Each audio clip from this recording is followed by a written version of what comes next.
So when you want to give like an interview after, give a postmortem, you think you would go to a traditional media outlet? That way they can ask some, tough questions. Instead, the Obama crew that ran Kamala Harris' campaign went to the Obama bros, which were the speechwriters, the comms team. Pod Save America. Pod Save America, and this is what they had to say.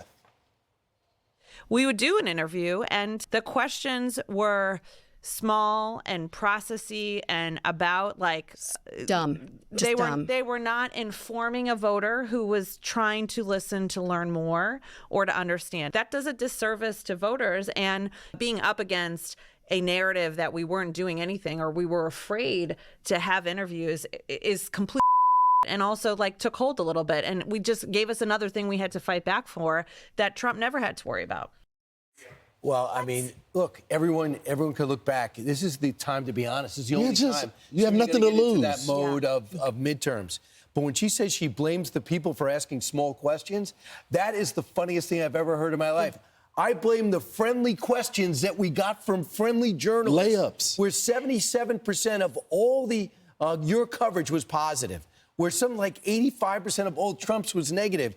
And you blame the questions. If you get a question of what is it going to take to win, that's all I need. Yeah. Because if I know what it takes to win and what my vision is, thank you for the easy question. I will take advantage of it. You know it with your book interviews. If someone says, tell me about Under His Wings, you can't be like, what a bad question. Right. I'm going to sell any books.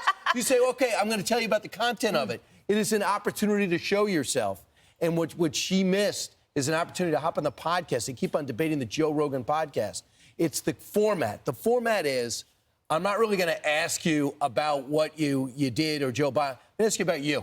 And are you comfortable talking besides recipes? What else makes you up? Yeah. Why did you get married late? What went into those decisions? Yeah. What was it like growing up in San Francisco, with a single parent? So that's when you have an opportunity over the course of 3 hours to show your personality. Trump did it, but the format worked for Trump. Andrew Schultz and these guys, they were funny. That's when he's his best. He's self-effacing. Yeah. So if you are self-effacing and you have a degree of humility, that's why you love the format.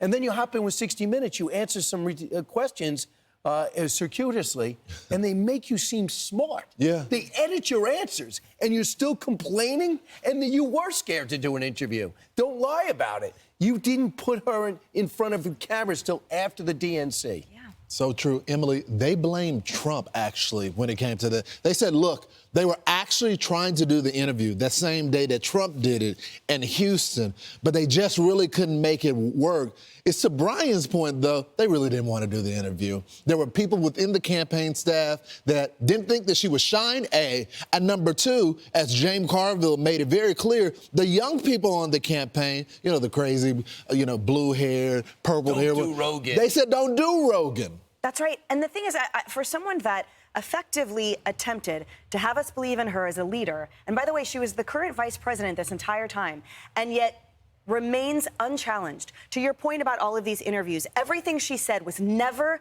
challenged. She never had a follow-up question. Contrast that with President Trump during a debate where everyone said it was 3-on-1. Everything he said was challenged, twisted, manipulated, and pushed back. She had every softball, every option, every opportunity, every time. And yet she wants us to believe that she's the victim, that the scheduling didn't work out, that she can't make something work. And yet you want me to put my faith in you as a commander-in-chief? You think I can trust you with the nuclear codes, with diplomacy, with representing me on the national and global stage, and you can't even articulate the answer to a softball question as to economic policy or why you flip-flop. She should have never did the rally in Houston. There was no shot in winning Texas. Right. There was absolutely no shot. It would have been more beneficial to the campaign to do the interview than do that rally in Texas. They had this, just like the poll that was released days before Iowa. There was no shot in winning Iowa. Everyone knew it. It was an outlier. Instead, they wanted the voters. They said the same thing about Florida. There's a shot. We're seeing some movement. Ron DeSantis has dominated in Florida for the last election cycle, okay? Midterms and his governor's race. So There was no data to suggest that they had a path there, but they were telling people this to try to excite. Just like at the convention, Brian, they said there was so much joy. There was no joy. No one liked her. And we saw it at every swing state when she lost every single swing state. Right. So I think there's a lot there. I just think that finally, the question that destroyed her campaign, and everyone agrees, was, how are you different than Joe Biden?